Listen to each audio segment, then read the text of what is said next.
Hello friends, Lavanya ವೈವಿಧ್ಯ ಅಡುಗೆ ಚಾನಲ್ಗೆ ನಿಮ್ಮೆಲ್ಲರಿಗೂ ಸ್ವಾಗತ.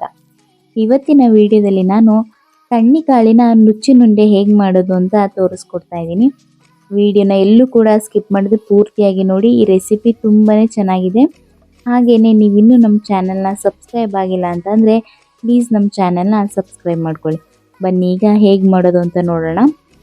ಮೊದಲಿಗೆ ನಾನಿಲ್ಲಿ ಹಸಿ ತಣ್ಣಿಕಾಳನ್ನ ಎಡ್ಬಿಟ್ಟು ಈ ರೀತಿ ನೀರಿನಲ್ಲಿ ಒಂದು 3 ರಿಂದ 4 ಗಂಟೆ ಟೈಮಷ್ಟು ನೆನೆಯಕ್ಕೆ ಇಟ್ಕೋಬೇಕು.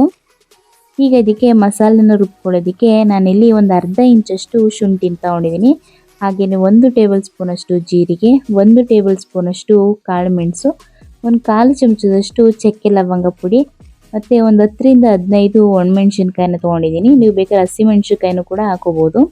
ಹಾಗೆಯೇ ರುಚಿಗೆ ತಕ್ಕಷ್ಟು ಉಪ್ಪು, ಹಾಗೆಯೇ 1 ಹಿಡಿಯಷ್ಟು ಬೆಳ್ಳುಳ್ಳಿ ಬೇಳೆನ ತೊಗೊಂಡಿದ್ದೀನಿ. ಈಗ ಇಷ್ಟನ್ನು ಕೂಡ ಮಿಕ್ಸಿ ಜಾರ್ಗೆ ಹಾಕಿ ರುಬ್ಕೊಬರ್ಬೇಕು. ನಾನಿಲ್ಲಿ ಒಣಮೆಣ್ಸಿನ್ಕಾಯಿನ ತೊಗೊಂಡಿದ್ದೀನಿ. ನೀವು ಬೇಕಾದರೆ ಹಸಿಮೆಣ್ಸಿನ್ಕಾಯಿ ಕೂಡ ಹಾಕ್ಬೋದು, ಇಲ್ಲ ಒಣಮೆಣ್ಸಿನ್ಕಾಯಿ ಅರ್ಧ ಮತ್ತು ಹಸಿಮೆಣ್ಸಿನ್ಕಾಯಿ ಅರ್ಧ ಈ ರೀತಿ ಕೂಡ ಹಾಕೋಬೋದು. ಈಗ ಮಸಾಲೆ ಎಲ್ಲನೂ ಕೂಡ ನೀಟಾಗಿ ರುಬ್ಕೊಂಡು ಬರಬೇಕು, ನೀರನ್ನು ಹಾಕೊಳ್ದೇನೆ. ನೋಡಿ, ಈ ರೀತಿ ರುಬ್ಕೊಂಡು ಬಂದರೆ ಸಾಕಾಗುತ್ತೆ. ಅದಾದಮೇಲೆ ಒಂದು 2 ಟೇಬಲ್ ಸ್ಪೂನಷ್ಟು ನೀರನ್ನು ಹಾಕಿ ಇದನ್ನು ಮತ್ತೆ ಗ್ರೈಂಡ್ ಮಾಡ್ಕೋಬೇಕು. ಆಗ ಇದು ನುಣ್ಣಗೆ ಪೇಸ್ಟ್ ಆಗುತ್ತೆ.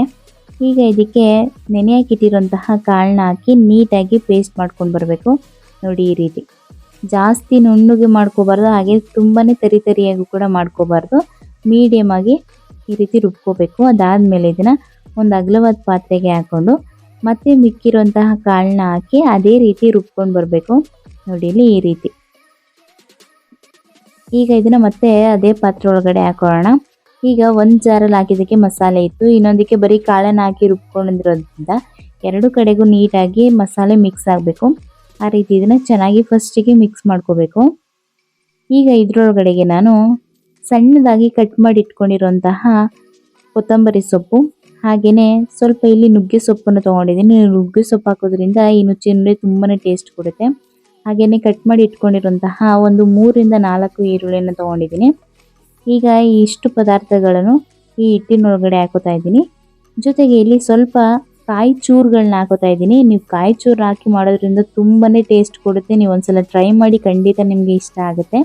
ಈಗ ಇದಕ್ಕೆ ಸ್ವಲ್ಪ ಕಾಯಿ ತುರಿನ ಹಾಕ್ತಾ ಇದ್ದೀನಿ. ಈಗ ಇಷ್ಟನ್ನು ಕೂಡ ನೀಟಾಗಿ ಮಿಕ್ಸ್ ಮಾಡ್ಕೋಬೇಕು. ಮಿಕ್ಸ್ ಮಾಡಿಕೊಂಡು ಎಲ್ಲ ಕಡೆಗೂ ನೀಟಾಗಿ ಈರುಳ್ಳಿ ಸೊಪ್ಪೆಲ್ಲ ಸಮವಾಗಿ ಮಿಶ್ರಣ ಆಗಬೇಕು. ಅದಾದಮೇಲೆ ಗ್ಯಾಸ್ ಸ್ಟವ್ ಮೇಲೆ ಇಡ್ಲಿ ಕುಕ್ಕರ್ನ ಇಟ್ಟು ಅದಕ್ಕೆ ಸ್ವಲ್ಪ ನೀರನ್ನು ಹಾಕಬೇಕು. ಅದ್ರ ಜೊತೆಗೇ ಒಂದು ಅವರೆಕಾಳು ಗಾತ್ರದಷ್ಟು ಹುಣಸೆಹಣ್ಣನ್ನು ಹಾಕ್ತಾ ಇದ್ದೀನಿ.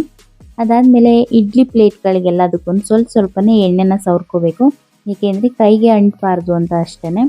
ಈ ರೀತಿ ನೀಟಾಗಿ ಎಲ್ಲದಕ್ಕೂ ಸವರ್ಕೊಂಡಾದಮೇಲೆ ನೋಡಿ, ಈ ರೀತಿ ಉಂಡೆನ ಕಟ್ಕೋಬೇಕು. ನೀವು ಬೇಕಾದ್ರೆ ಸ್ವಲ್ಪ ಇಡ್ಲಿ ಥರ ಪ್ರೆಸ್ ಮಾಡಿ ಕೂಡ ಹಾಕೋಬೋದು. ಈ ವಡೆ ಪ್ರೆಸ್ ಮಾಡಿ ಹಾಕ್ತೀವಲ್ಲ, ಆ ರೀತಿ ಹಾಕ್ಬೋದು. ಇದು ನುಚ್ಚಿನುಂಡೆ ಆಗಿರೋದ್ರಿಂದ ಈ ರೀತಿ ಉಂಡೆಗಳು ಕೂಡ ಮಾಡಿ ಇಟ್ರೂ ನೀಟಾಗಿ ಬೇಯುತ್ತೆ. ನೋಡಿ, ಇದೇ ರೀತಿ ನೀಟಾಗಿ ನಿಮ್ಗೆ ಯಾವ ಸೈಜಿಗೆ ಬೇಕಾಗುತ್ತೆ ಆ ಸೈಜಲ್ಲಿ ಉಂಡೆಗಳನ್ನ ಮಾಡ್ಕೋಬೋದು. ಇಡ್ಲಿ ಸಟ್ಟಲ್ಲಿ ಆಗಲಿಲ್ಲ ಅಂತ ಅಂದರೆ ಒಂದು ಪಾತ್ರೆಗೆ ನೀರನ್ನು ತುಂಬಿ ಅದಕ್ಕೆ ಬಟ್ಟೆನ ಕಟ್ಟಿ ಅದ್ರ ಮೇಲೆ ಕೂಡ ಇದನ್ನು ಇಟ್ಬಿಟ್ಟು ಕೂಡ ಮಾಡ್ಬೋದು. ನೋಡಿ, ಈಗ ಇದೇ ಥರ ಎಲ್ಲ ಪ್ಲೇಟ್ಗಳಿಗೂ ಉಂಡೆಗಳನ್ನ ಕಟ್ಟು ಇಟ್ಟಿದ್ದೀನಿ. ಈಗ ಇಡ್ಲಿ ಸೆಟ್ ಒಳಗಡೆ ಇಟ್ಬಿಟ್ಟು ಇದನ್ನು ಒಂದು 15 ರಿಂದ 20 ನಿಮಿಷಗಳ ಕಾಲ ಚೆನ್ನಾಗಿ ಬೇಯಿಸಬೇಕು, ಮುಚ್ಚಳ ಮುಚ್ಚಿ. ಈಗ ಮೇಲ್ಗಡೆ ಸ್ವಲ್ಪ ಪ್ಲೇಸ್ ಇದೆ, ಅದರಿಂದ ಇಲ್ಲೊಂದು ಸ್ವಲ್ಪ ಉಂಡೆಗಳನ್ನ ಇಡ್ತಾ ಇದ್ದೀನಿ. ಆಗ ನಿಮಗೆ ಟೈಮ್ ಸೇವ್ ಆಗುತ್ತೆ, ಜೊತೆಗೆ ಜಾಸ್ತಿ ಉಂಡೆನೂ ಕೂಡ ಮಾಡ್ಬೋದು. ಈಗ ಮುಚ್ಚಳ ಮುಚ್ಚಿ ಒಂದು 15 ರಿಂದ 20 ನಿಮಿಷ ಬೇಯಿಸ್ಕೋಬೇಕು.